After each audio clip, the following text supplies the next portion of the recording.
नवरात्रि है, चाहे माँ के पास जाओ, चाहे हनुमान जी के पास जाओ, चाहे राम जी के पास जाओ, चाहे कृष्ण जी के पास जाओ, चाहे जहाँ चले जाओ, पहले अपनी कामना है, इसके बाद काम है, इसके बाद जोत है, आराधन। और ठीक है, आप जिस कामना से आए हो वो कामना की पूर्ति होगी, पर आपका शेष बचा कुछ नहीं हो। ऐसे साधन हैं जिनसे उन्हें प्राप्त किया जा सकता है। एक तो गंगा, दूसरी गायत्री, और तीसरी गौ, और चौथा गुरु। जिसके अंदर गुरु भक्ति है उसे भी सब कुछ मिल जाता है, जो किसी से प्राप्त नहीं। यहाँ तक कि परलोक की भी कामना अगर जिस व्यक्ति को है, वो गौ माता के कान में गोदान के समय ये बोलता है कि माँ हमें बैतरणी पार करना, भगवान के पास तक भेजना। जय सिया राम। सब सुख लहे तुम्हारी सरना, तुम रक्षक काहू को डरना। हनुमान जी के एक परम धाम में हम इस वक्त उपस्थित हैं। यह हनुमत धाम है, गाज़ियाबाद राजेंद्र नगर में ये स्थित है। और पूज्य बाबा जी हैं चंद्रपाल ब्रह्मचारी जी, किसी परिचय के मोहताज नहीं है। बाबा जी से आज यूं ही अनायास मिलना हो गया। पिताजी को भी मिलना था, आपसे दर्शन करना था। और कुछ बातें कई बार चर्चा क्रम में सिद्ध महात्माओं के ऐसे मुख से निकल जाती हैं जो बड़े काम की साबित होती हैं। तो कोई इस तरह से इंटरव्यू के रूप में उसे नहीं रिकॉर्ड किया गया, बल्कि मैंने बैठे बैठे वो रिकॉर्ड किया। उसकी जो मूल बातें हैं, जो मेरी समझ में, जो मैं समझ पाया, बाबा जी ने कहा कि जो भी ईश्वर की शरण में आता है, हनुमान जी की शरण में आता है, उसकी समस्त मनोकामनाएं तो पूर्ण हो ही जाती है। क्योंकि और मनोरथ जो कोई लावे, सोई अमित जीवन फल पावे। तमाम जो कामनाएं हैं पूरी हो जाती हैं। लेकिन बाबा जी ने यह भी कहा कि ईश्वर उस कामना को पूरी तो कर देते हैं, लेकिन फिर शेष कुछ नहीं बचता, बैलेंस नहीं बचता। और निष्काम और साकाम भक्ति को लेकर ही बाबा जी ने बहुत अच्छी बातें बताई हैं, जो आप विस्तार से अभी आप सुनेंगे। मैं उसमें आपको नहीं दिखूंगा, मैं तो सामने बैठ करके सुन रहा था। और वो आप सुनेंगे तो आप समझ पाएंगे कि निष्काम भक्ति और सकाम भक्ति क्या है। बल्कि इस पूरे जीवन में जैसे जैसे हमारा जो यात्रा क्रम, आध्यात्मिक यात्रा जब आगे बढ़ती है, तो धीरे धीरे इस मुकाम पे लगने लगता है कि अब कुछ ऐसा हो जिसका कुछ बैलेंस भी बचे। बाबा जी ने स्वयं ही कहा कि पूरा जीवन आपने भागवत कथा कही, राम कथा कही, हनुमान जी के तो आप परम साधक हैं ही। मैं तो जब भी आया हूँ, सर्दी के मौसम में भी, जाड़े के मौसम में भी आपको सुबह 5 बजे हवन करते देखा है। और आपने कहा कि शायद ही कभी ऐसा हुआ होगा कि जिस वक्त आपने सुबह सुबह हवन न किया हो। और आपने तो मेरी भी शुभकामना के लिए आपने प्रभु ने करा दिया। हाँ, प्रभु ने करा दिया, मैंने कुछ नहीं किया आपकी कामना के लिए, पर हनुमान जी ने करा दिया। जो करा दिए वो कर दिए। तो सकाम और निष्काम भक्ति को लेकर बाबा जी ने बहुत अच्छी बातें बताई हैं, जो आप सुनेंगे। और हाँ, जो बीच में मैं कह रहा था कि बाबा जी ने जो महत्वपूर्ण बातें बताई कि इस यात्रा के क्रम में, अब इस बार जो आप कथा कहने जा रहे हैं वृंदावन में 1 से 7 नवंबर तक, वो जो यात्रा होगी, वो जो कथा होगी, एक तरह से वो निष्काम कथा होगी। और वो कथा गायों को सुनाई जाएगी, गौओं के लिए कोई कथा यजमान नहीं है, उसका कोई यजमान नहीं होगा। और ये पूरी तरह से बाबा जी ने कहा कि अब तक तो, हालांकि अब तो स्वयं सिद्ध सन्यासी हैं, आपकी भला क्या कामना रही जीवन में, लेकिन फिर भी आपने स्वयं कहा कि ये तो कथा तो बिल्कुल निष्काम होगी। जी जी। तो 1 से 7 नवंबर तक ये कथा होगी, और हमारी भी कोशिश होगी कि हम उस कथा में सम्मिलित हों। ख्वाहिश है दुनिया भर के शहंशाह की, उस तरफ इनकार है हिकमत लापरवाह की। अब देखना है आज किसकी जीत हो, किसकी हार हो, और इन दोनों मल्लाहों में अकेले पहले किसकी किस्ती पार। एक गंगा का मल्ला है और दूसरा भव का मल्ला। कहते हैं कि परब्रह्म होने के बाद भी भगवान को केवट से नाव मांगनी पड़ी, और क्यों मांगनी पड़ी? उनका इतिहास देखिए की जब बल छलन हे तो प्रभु गयऊ अबावन रूप बनावत भयऊ मांग्यो तीन पाँव भुई दाना अदान बेन सुन ही हरसाना नापत सो विराट बन जाते नापत सो विराट बन जाते क्षण महगंग पार हुए जाते यही विधनाक जात भगवाना अमांगी ना वन केवट आना। जब विराट रूप रखे तो सारे तो लोग को नाप लिए, आवाज नाव मंगा रहे कि केवट नाव ले आओ हमें पार कर दो। तो केवट कहता है मैं नहीं आऊंगा। इस तरफ ख्वाहिश है दुनिया भर के शहंशाह की, उस तरफ इनकार है कि मत लापरवाह की। वो लापरवाह तरीके बैठा, राम जी की बात ही नहीं सुन रहा। हाँ, अब देखना है आज किसकी जीत किसकी हार हो, और दोनों मल्लाहों पहले किसकी किसकी। और शर्त क्या है? शर्त यह है कि आप पहले चरण धोने के लिए कहो। अब कोई कहेगा कि पिताजी हमारे चरण धो लो, पिताजी अपने मन से चाहे जो कुछ करें।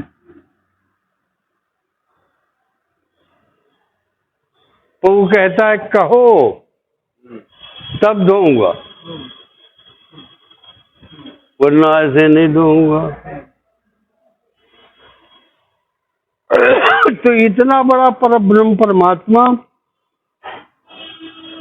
मांगता है, हाथ जोड़ता है, केवट नाव ले आओ हमें गंगा पार कर दो। तो कारण क्या? उसका कारण है कि नदी के दो किनारे होते हैं, गंगा नदी है, नदी के दो किनारे होते हैं। एक किनारे को कालांतर के बाद पानी छोड़ देता, और जिस किनारे को छोड़ देता है उसमें लोग ककड़ी, तरबूजा, खरबूजा, कलिंदर बो लेते, तो वो सकाम किनारा हो गया, वो कामना से युक्त किनारा हो गया। और जिस किनारे में केवट खड़ा है वो निष्काम किनारा है। गंगायाम घोषा, गंगा में घर बनाओगे धारा में। निष्काम किनारा इसलिए है कि वो कहता है कि पार कर दूंगा पर उतराई नहीं दूंगा।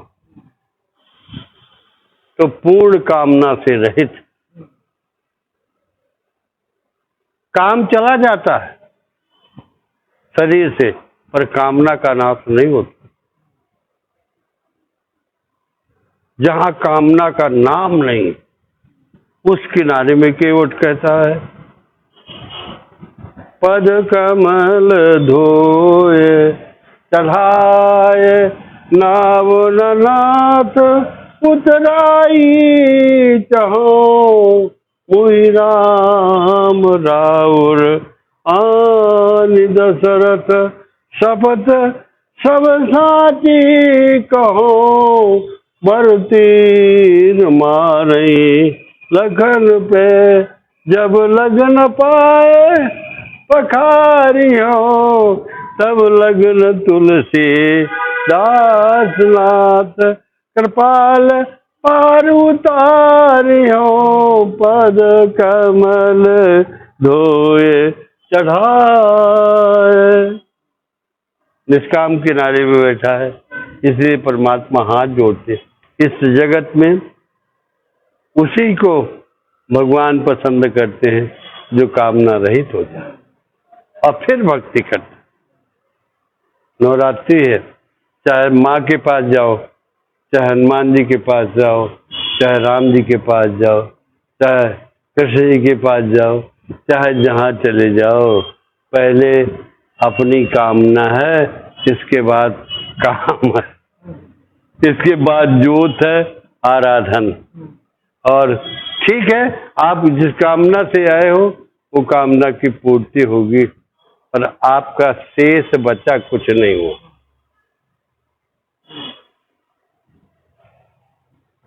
कामना से आपने ज्योत जलाई, वो काम पूरा, पर शेष नहीं बचा। आप ये कहने के अधिकारी नहीं है कि हमने ये किया था तो ये क्यों हुआ, हमें ये मिलना चाहिए।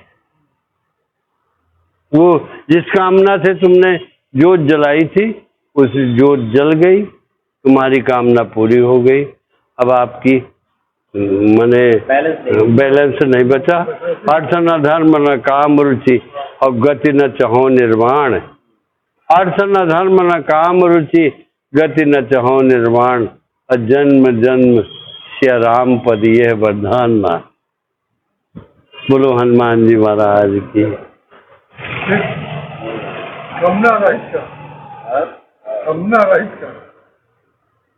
तो खुद भगवान जानते हैं, अंतर्यामी है। इसीलिए भगवान को मांगना पड़ा, इसीलिए बैलेंस नहीं बना। हाँ कामना युक्त पूजा करनी, हाँ कामना तो पूरी हो जाएगी, हाँ, लेकिन कामना रहित पूजा। हम ये कार्य भगवत कार्य है कर रहे हैं, पर मेन हमारा मकसद आपके एक और जिज्ञासा लोगों की रहती है कि कामना रहित पूजा के पीछे भी कुछ उद्देश्य होता है क्या? कुछ ज्यादा बड़े फल की प्राप्ति या ईश्वर की प्राप्ति भी तो एक कामना ही है। वहाँ भी तो कुछ चाहत ही है, वहाँ भी तो कोई इच्छा ही है। अगर ईश्वर को हम पालें, ये भी तो एक इच्छा है। इस तरह की भी जिज्ञासा लोगों की रहती है। वो जिज्ञासा रहती है, लेकिन वो जिज्ञासा माने सांसारिक जिज्ञासा तो है नहीं, वो तो जीव और ब्रह्म के मेल की बात है।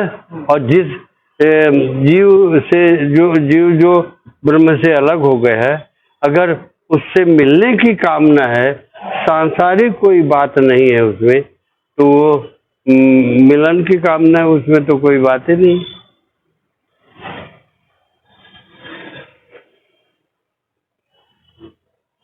वो फिर तब तो यही हो जाता है, न मे मृत्यु चिंता न मे जाति भेदा पितुर्नये वो मे नई वो माता न जन्मा न शत्रुम न मित्रम गुरुर्नैव शिष्यम चिदानंद रूपा शिवोहम शिवोहम।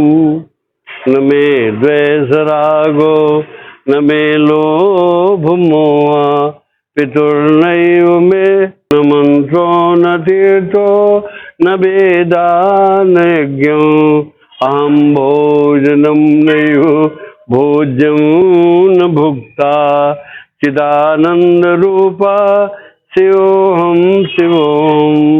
न मे मृत्यु चिंता न मे जाति भेदा पितुर्नैव मे नैव माता न जन्म न शत्रुम न मित्रम गुरुर्नैव शिष्यम चिदानंद रूपा शिवोहम शिवोहम।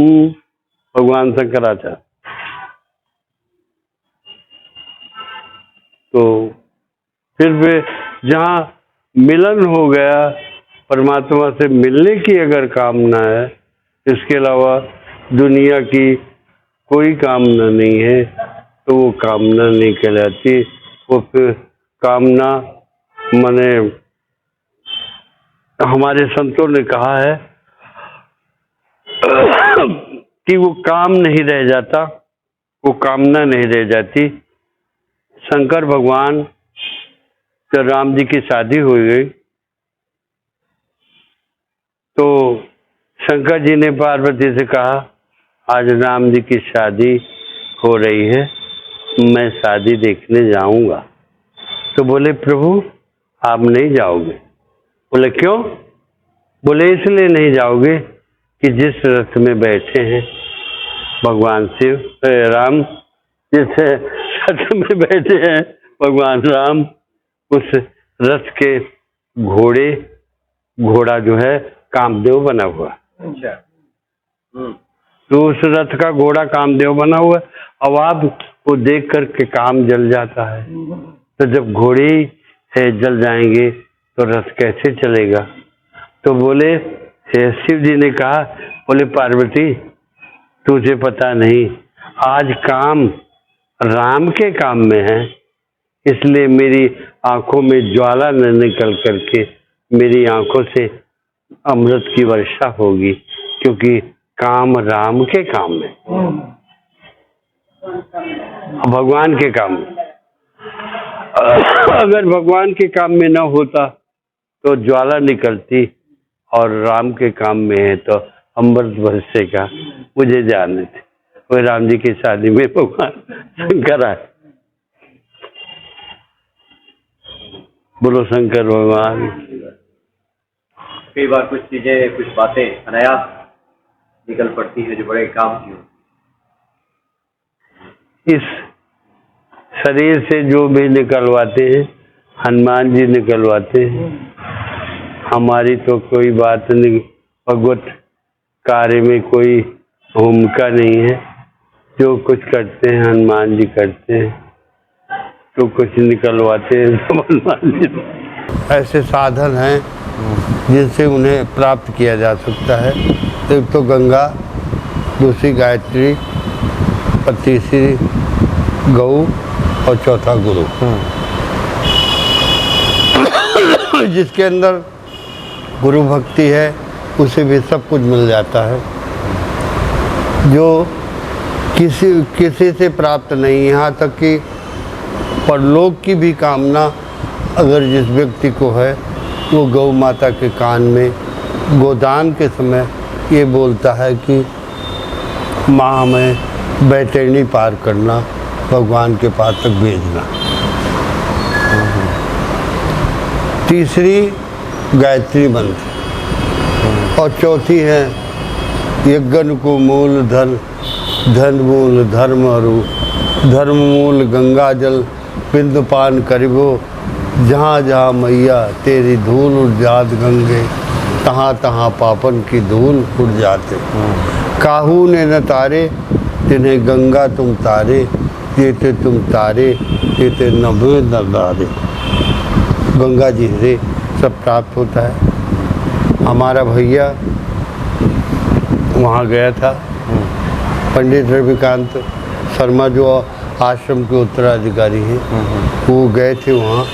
और जब गायों की स्थिति देखा तो उन्होंने 5,000 रुपया वहाँ गौ सेवा में दे दिए। और वहाँ से आकर कहा, गुरुजी 25,000 रुपये का इंतज़ाम मैं कर दूँगा, आप गौओं के लिए दे दीजिए। तो ये सब गौ माता की कृपा है। और गौ माता से जो मांगो, मैं नहीं कहता, आप गौ सेवा करिए। गौ सेवा भगवान की सेवा है, उससे सब कामनाओं की पूर्ति होगी। और अंत में उस दरवाजे में भगवान भेज देंगे, गौ माता भेज देंगी जहाँ आप नहीं जा सकते, क्योंकि ईश्वर अंश जीव विनाशी, चेतन अमर साधुराथी। अपने अंश से मिलने के लिए अंशी को प्रयास करना चाहिए। अपने अंश से मिलने के लिए अंशी को प्रयास करना चाहिए, और वो भगवान से जोड़ने का काम गौ माता करती हैं। बोलो गौ माता की।